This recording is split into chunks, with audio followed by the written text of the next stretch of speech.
Wartime America faces the greatest demand for food in her history. Food for our Army and Navy. Food for the invasion front.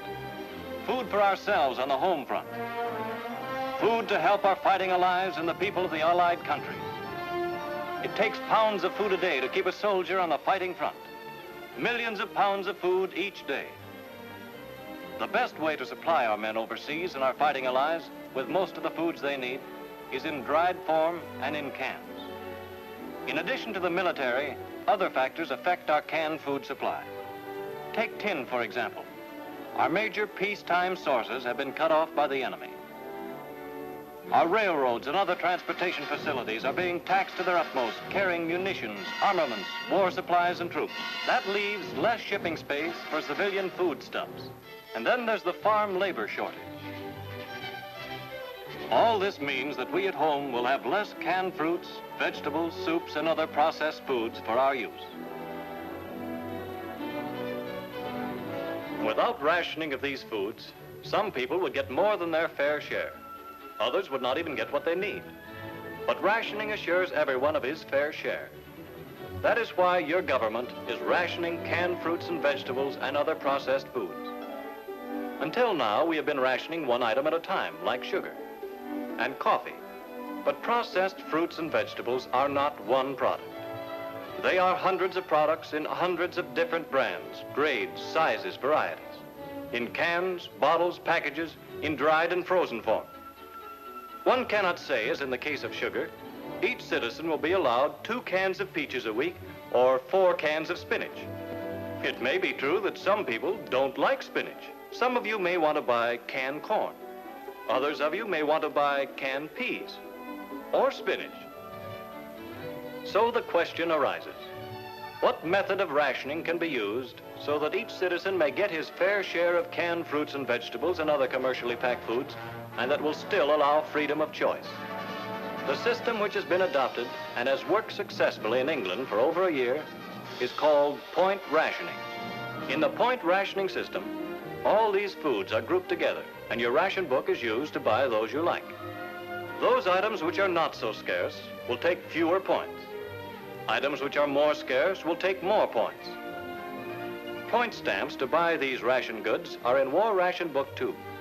This book contains blue and red stamps. Blue stamps are to be used for canned fruits, vegetables, soups, juices, and other processed foods. Red stamps will be used for meat. This is a typical page of blue stamps in War Ration Book 2. Notice that the stamps are given point numbers, 8, 5, 2, 1. Everyone will get 48 points each period. That means you will use blue stamps ABC for the first period, DEF for the second, and so forth. Point values will be the same in all stores. Every store in which you shop must post the official table of point values of all point rationed items in all sizes. From time to time, point values may change, and stores will post the new point values. Here's an example of how point rationing works. This lady, all decked out with her family's brand new ration books, starts out to do some shopping. First of all, she wants to buy a can of peas.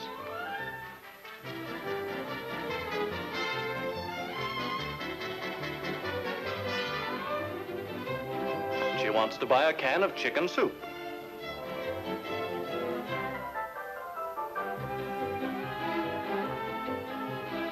And she wants some dried prunes.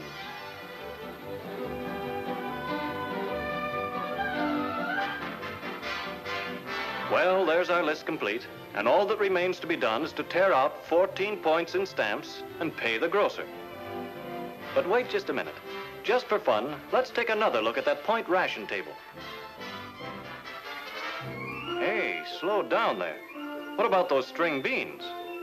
Why, they're only 3 points in the size we want. If we buy those instead of peas, we can save 5 points. And what's this? Fresh apples don't require any points. Well, why not buy those instead of dried prunes? And save another point. So there we are, our shopping list complete. With the same amount of goods, and with 6 points saved for future use. Smart girl. She's smart in more ways than one, too. Because she used her large stamps first, wisely saving her small ones for low-point purchases later on. Because she shops early in the day and so helps her grocer. Because wherever possible, she substitutes unrationed fresh fruits and vegetables for canned or processed ones. This is point rationing. This is the way to assure everyone here at home an equal opportunity to get the same fair share. This is the way to assure food for our fighting men and for our fighting allies. Share and share alike is the American way to victory.